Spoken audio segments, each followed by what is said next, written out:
Hi hello అందరికీ నమస్తే అండి. అందరు ఎలా ఉన్నారు? మీరందరూ బాగుండాలని మనస్ఫూర్తిగా కోరుకుంటున్నాను. అలాగే ఈరోజు రెసిపీ వచ్చి ఈ బ్రౌన్ కలర్లో ఉండేటువంటి కేసరి అండి. చాలా చాలా బాగుంటుంది. ఇది మన చిన్నపిల్లల దగ్గర నుండి పెద్దవాళ్ళ వరకు అందరూ తినవచ్చు. చాలా టేస్టీగా ఉంటుంది. ఇది ఎలా తయారు చేయాలి ఈ వీడియోలో చూపిస్తాను. ముందుగా స్టవ్ వెలిగించుకొని కడాయి పెట్టుకొని అందులో 2 స్పూన్లు నెయ్యి అయితే వేసుకోవాలి. ఇప్పుడు ఇదైతే కంప్లీట్ సిమ్ మీద పెట్టేసుకొని జీడిపప్పు, ఇప్పుడు జీడిపప్పులు డైరెక్ట్ పలుకలుగా వేసుకోకుండా ఇలా చిన్న చిన్నగా తీసేసుకొని కట్ చేసుకుంటే కనుక మనకి తినేటప్పుడు కూడా చాలా మంచి టేస్ట్ వస్తుంది.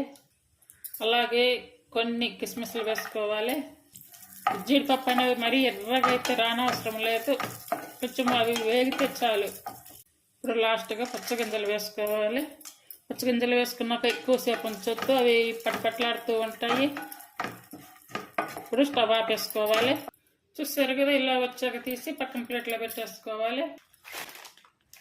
చూడండి, బ్రౌన్ కలర్లో మంచిగా కేసరి తయారు చేసి చూపిస్తానని చెప్పాను కదా. చూడండి, ఇది రాగితో వచ్చేసినటువంటి సేమియా అండి. ఇది ఫింగర్ మిల్లెట్స్. ఇది సూపర్ మార్కెట్లలో దొరుకుతుంది. ఇది ఆరోగ్యానికి కూడా చాలా మంచిది. దీంతో అన్ని రకాల స్వీట్స్ అయితే తయారు చేసుకోవచ్చు కదా. అయితే తీసుకొని ఇందులో మనకు కావాల్సినంత వరకు సేమియా అయితే వేసుకోవాలి.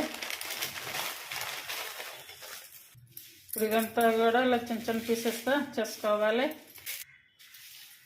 ఇలా బాగా చిన్నగా చేసుకొని మిక్సీ జార్ తీసుకొని ఇందులో వేసుకొని మిక్సీ పట్టుకోవాలి.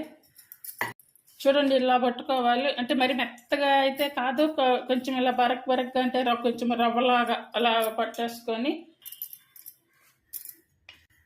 చూడండి, ఇలా వచ్చింది కదా. దీన్ని ఇప్పుడు కొలతగా తీసుకోవాలి. అంటే మనం వాటర్ పోసుకోవాలి కాబట్టి కొలతగా పోసుకోవాలి. నట్స్ వేయించినటువంటి పాత్రలోనే ఇప్పుడైతే సేమియాని వేయిస్తున్నాను. సిమ్ మీద పెట్టుకొని వేయించుకోవాలి. ఎందుకంటే ఇది మనకి మళ్ళా ఒకవేళ మాడినా కూడా మనకు తెలియదు కాబట్టి సిమ్ మీద పెట్టుకొని వేయించుకోవాలి. అలాగ 1 స్పూన్ నెయ్యి వేసుకోవాలి. ఇది ఆల్రెడీ రోస్టెడ్ సేమియా కాబట్టి ఎక్కువగా అవ్వాల్సిన అవసరం లేదు. ఒక 2 మినిట్స్ అలా నెయ్యిలో ఫ్రై చేసుకుంటే బాగుంటుంది. ఇప్పుడు ఈ సేమియా పౌడర్ని నేను ఓన్లీ ఒక 2 మినిట్స్ మాత్రమే ఫ్రై చేశాను. ఇప్పుడు బెల్లం తీసుకోవాలి. బెల్లము ఫుల్ కాకుండా మనకి టేస్ట్ సరిపడిన బట్టి తీసుకోవాలి. నేనైతే కొంచెం తగ్గించి తీసుకుంటున్నాను. కొంచెం స్వీట్ తినేవాళ్ళు కొంచెం ఎక్కువ తీసుకుంటే సరిపోతుంది. నేనైతే కొంచెం తగ్గించి తీసుకున్నాను.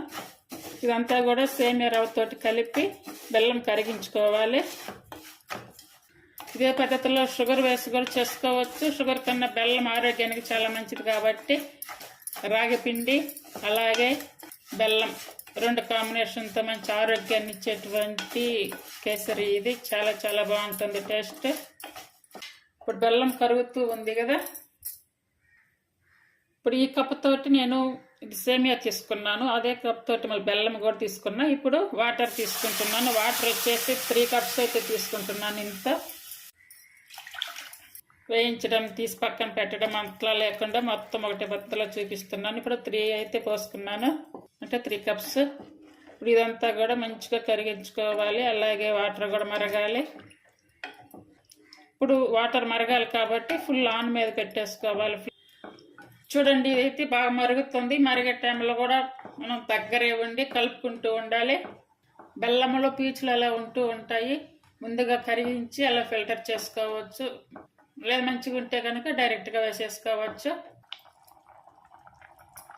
అంటే మంచిగా మరుగుతుంది కదా. ఇప్పుడైతే నేను మిడిల్ ఫ్లేమ్ మీద పెడుతున్నాను. చూడండి, కొంచెం దగ్గరకు వచ్చింది కదా.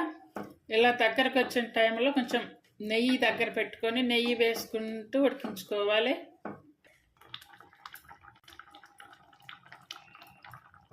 నెయ్యి వేసాము కదా, చాలా మంచి స్మెల్ వస్తుందండి. ఇది నాన్ వెజ్ తినని వాళ్ళకి ఇది చాలా మంచి ప్రోటీన్ ఫుడ్ అండి, చాలా మంచిది. ఇందులో పొటాషియం, ఐరన్, కాల్షియం అన్నీ కూడా మనకి ప్రోటీన్స్ కలిగినటువంటి ఫుడ్ అంతా కూడా ఇందులో ఉంది. అలాగే చిన్నపిల్లలకు కూడా పెట్టవచ్చు. ఎముకలు బలంగా ఉండటానికి ఈ రాగి అనేది బాగా యూజ్ చేసుకోవచ్చు. అలాగే బ్లడ్ పట్టేలా కూడా చేస్తుంది. బరువు తగ్గాలనుకున్న వాళ్ళకు కూడా బాగా యూజ్ అవుతుంది. టోటల్గా ఆరోగ్యానికి ఎత్తి చాలా చాలా మంచిదండి ఇది. వాటర్ అయితే వదులుతుంది. ఇప్పుడు కేసరి కూడా బాగా దగ్గర పడింది. ఈ టైంలో 3-4 యాలకులు తీసుకొని పౌడర్ చేసుకొని వేసుకోవాలి. తినక దగ్గర ఆల్రెడీ పౌడర్ ఉంది, అది వేస్తాను. చూడండి, మనం వేసిన నెయ్యి కూడా ఇట్లా పైకి వస్తుంది.